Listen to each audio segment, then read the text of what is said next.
Subscribe to my channel. Subscribe to my channel. Handusanan sa usa ka babayi nga si Teresita. At ngayon mga kandusanan, live tayo ngayon sa aming kandusanang istasyon na hindi pa narehistro. At maayong udto sa inyong tanan. At ngayon mga kandusanan, may letter sender tayo from Davao City. Mao kini si Teresita. Ug aniya ang iyang sulat nga gipadala diri sa kandusanang istasyon na hindi pa narehistro. Magandang umaga sa inyo, Ate Laika Bern. Ako si Teresita, lumulupyo sa Davao City. Ang aking problema, kandusanan na Ate Laika Bern, tungkol ito sa aking boyfriend. Nung nagplano kami ng aking boyfriend, Ate Laika Bern, na pumunta sa social na lugar kung saan doon ay may mga masasarap na mga pagkain.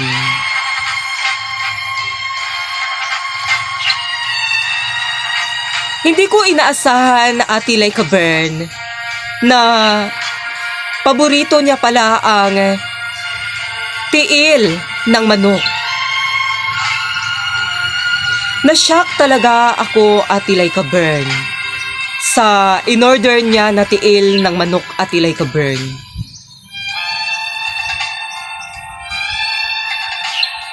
Pinipilit niya talaga ako, Ate Laika Bern, na kumain ng tiil ng manok, Ate Laika Bern. Kasi gusto niya kung anong paborito niyang pagkain ay paborito ko na rin.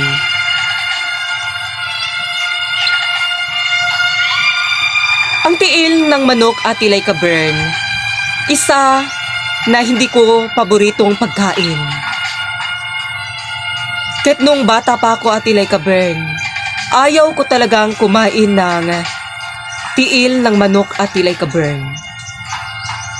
Lalong-lalo na talaga, Ate Laika Bern, nung in-order niya yung tiil, Ate Laika Bern, nakikita ko talaga, Ate Laika Bern, na may kubal pa ito. Diring-diri talaga ako, Ate Laika Bern. At nagalit sa akin ang aking boyfriend, Ate Laika Bern. Kasi ayaw ko talagang kumain ng tiil ng manok. Kasi hindi talaga makaya ng aking sikmura na kainin ang tiil ng manok, Ate Laika Bern. Kaya, Ate Laika Bern, galit na galit ang aking boyfriend, Ate Laika Bern. Bakit raw maarte daw ako, Ate Laika Bern? Hindi naman talaga ako maarte, Ate Laika Bern. Ayaw ko lang talaga kumain ng tiil ng manok. Hindi talaga kaya ng aking sikmura. Ang masakit talaga, Ate Laika Bern, ang ginawa ng aking boyfriend, Ate Laika Bern. Binudyuhan niya ako, Ate Laika Bern. Binudyuhan niya ako, Ate Laika Bern, at in-upload niya ito sa Facebook page niya, Ate Laika Bern. Galit na galit talaga ako sa kanya, Ate Laika Bern. Akala ko totoo siyang nagmamahal sa akin. Hindi niya nirirespeto kung ano ang gusto kong kainin, kung ano ang gusto ko. Ang gusto lang pala, Ate Laika Bern, ang gusto niyang masunod, Ate Laika Bern. Hindi ko talaga matanggap, Ate Laika Bern, na gipakaulawan ko niya sa kadaghanang tao, Ate Laika Bern. marami akong naging bashers doon. Marami akong nababasang mga komento ng mga tao, Ate Laika Bern. Iyak na iyak talaga ako, Ate Laika Bern, sa ginawa ng aking boyfriend, Ate Laika Bern. Dahil nababasa ko talaga ang mga komento ng mga tao, Ate Laika Bern, na mga negative talaga, Ate Laika Bern. Sinabi ko na nga sa sarili ko, mas maganda na magpakamatay na lang ako. Pero, Ate Laika Bern, hindi ko talaga ginawa, Ate Laika Bern. Kasi, Ate Laika Bern, kahit ginawa man ng aking boyfriend yun, Ate Laika Bern, pero mahal na mahal ko pa rin siya. Kabila ng kanyang ginawa sa akin, Ate Laika Bern. Ate Laika Bern, palihog tambagi ko, Ate Laika Bern. Kay nitulog yung taon ang akong luha, ani pagsulat na ko, aning akong sugilanon, Ate Laika Bern, para maipadala ko ito sa kandusanang istasyon o para pod nga maipahatid ko kang hindi na natin i-mention, Ate Laika Bern, yung boyfriend ko, Ate Laika Bern. Para maipahatid ko sa kanya, Ate Laika Bern, kung anong hinanakit ko sa kanyang ginawa sa akin, Ate Laika Bern. Na hanggat ngayon, Ate Laika Bern, nasi-stress pa rin ako, Ate Laika Bern. Ate Laika Bern, palihog tambagi ko sa inyong tambag balibag sa inyong kandusanang istasyon na hindi pa narehestro, and more power sa inyong kandusanang istasyon.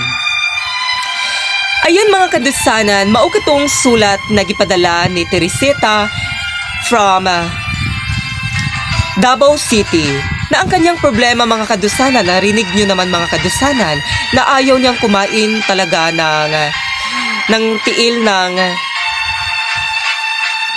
manok. Kasi kahit nung bata pa siya, hindi talaga siya kumakain. At dumating ang panahon, mga kadusanan, na niyaya siya na kanyang boyfriend na mag-date sila sa social na karinderya. At hindi inasahan ni Teresita, mga kandusanan, na ang in-order na pagkain ng kanyang boyfriend ay yung pagkain na ayaw niya. Kaya galit na galit talaga siya, mga kandusanan, na pinopost pa siya sa Facebook page ng kanyang boyfriend, mga kandusanan. At ang dami ng mga bashers niya doon, mga negative komento ng mga followers ng kanyang boyfriend na maarty daw siya, mga kandusanan. Ang akong ika-advise sa imo, Teresita, nangyari naman talaga ang di dapat mangyari, na ayaw mo na talagang kumain ng tiil ng manok. Kaya dumating yung panahon na nag-date kayo ng iyong boyfriend at hindi mo inasahan na yung in-order para ng iyong boyfriend ay tiil ng manok.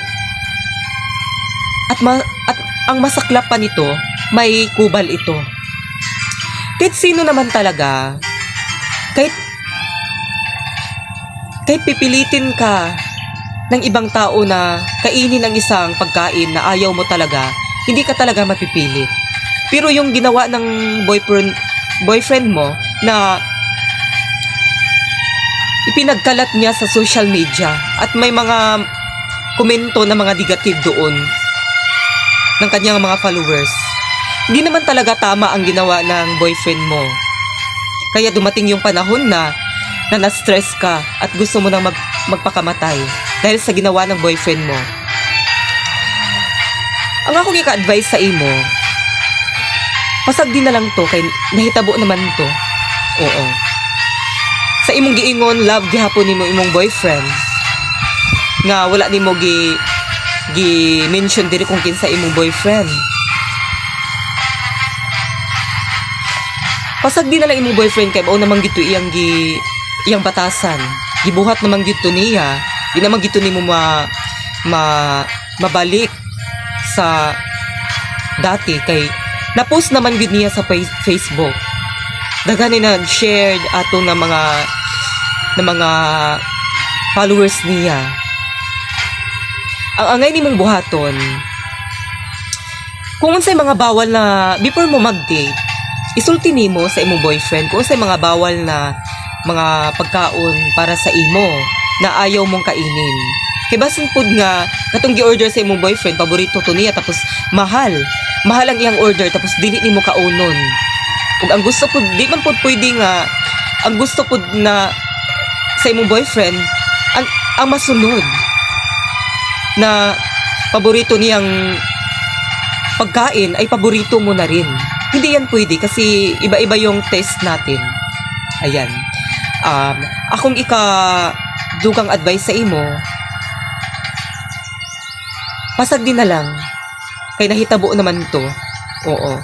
Ug sulti imong boyfriend nga ipa-erase na lang tong video.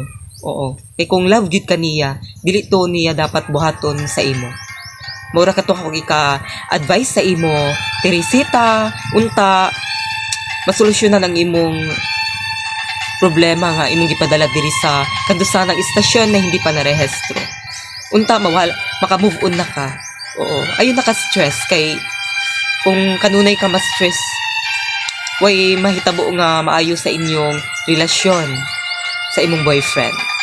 Mura ka to ako advice sa imo, stay pretty lang. Maura gid na. Ayan. Maraming salamat sa imong gipadala nga sulat, Teresita.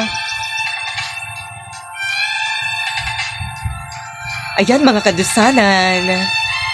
Huwag kalimutang mag-subscribe sa aming YouTube channel, Like a Burn, Aninohon.